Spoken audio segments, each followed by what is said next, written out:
안녕하세요. 좋은 건설 정보에서 M&A 관련 일을 하고 있는 김승현 과장입니다. 이번에 국토교통부에서 말했죠. 건설산업기본법의 개정을 통해 건설업 업무 영역을 개편하겠다.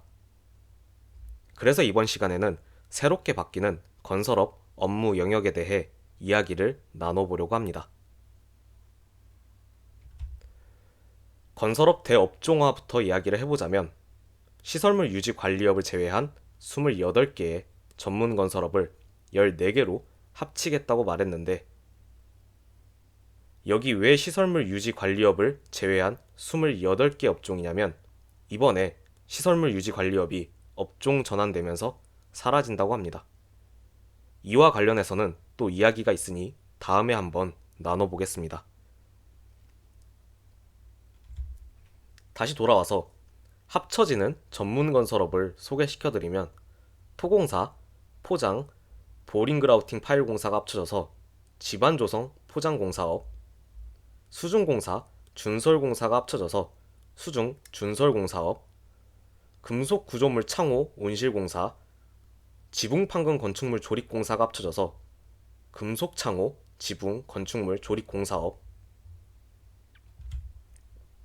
도장공사, 습식 방수공사, 석공사가 합쳐져서 도장습식 방수 석공사업, 조경식재공사, 조경시설물 설치공사가 합쳐져서 조경식재 시설물 공사업, 강구조물 공사, 철강제 설치공사가 합쳐져서 철강 구조물 공사업, 승강기 설치공사, 삭도 설치공사가 합쳐져서 승강기 삭도 공사업, 기계설비공사, 가스시설공사 1종이 합쳐져서 기계가스 설비공사업, 가스시설공사 2종, 가스시설공사 3종, 난방공사 1종, 난방공사 2종, 난방공사 3종이 합쳐져서 가스난방공사업이 되었습니다. 합쳐지지 않은 업종도 있는데요. 철근 콘크리트, 구조물 해체비계, 상하수도, 철도궤도, 실내 건축은 합쳐지지 않았습니다.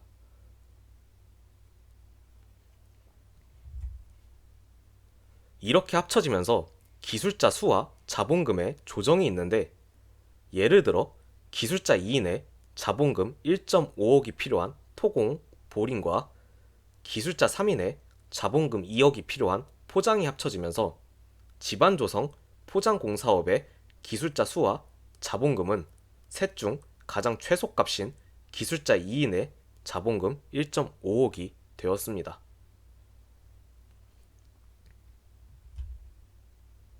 그렇다면 어째서 대업종화를 하게 되었는가에 대해 이야기를 해보자면, 도급의 개편을 위한 것이다 라고 말할 수 있을 것 같습니다. 건산법 시행령이 개정된다고 예고되면서 건설업 종합 전문의 업무 영역을 통폐합한다고 합니다. 현재 도급 시스템은 종합공사는 종합건설업만, 전문공사는 전문건설업만 도급이 가능하죠. 근데 이 시스템을 개선해서 표현하기로는 건설업 간의 칸막이를 제거하므로 공사 도급에 있어서 제한을 풀겠다고 했습니다. 전문 건설업도 종합 공사업을 도급받을 수 있게, 또 종합 건설업도 전문 공사업을 도급받을 수 있게 말이죠. 대업종화는 바뀌는 도급의 개편에 있어서 전문 건설업의 업종별 업무 범위를 확대하여 종합공사의 도급에 좀 더 원활하게 참여시키겠다라는 목적을 띠고 있다고 볼 수 있습니다. 그래서 이런 질문을 던질 수도 있을 것 같습니다. 이 대업종화로 인해 입찰 참여 업체가 과도하게 증가하고, 이 과정에서 기술력 없는 업체가 입찰에 참여하여 불법 하도급을 양산하는 것은 아닐까. 그래서 국토교통부에서 고안해낸 것이 이 주력 분야 제도의 도입입니다. 전문 건설업체는 2022년을 기점으로 대업종화 시행 이전에 등록한 업종을 주력 분야로 자동 인정받게 되고, 22년 이후 대업종으로 신규 등록 시 취득 요건을 갖출 경우에 주력 분야를 한 개 이상 선택할 수 있게 한다고 합니다.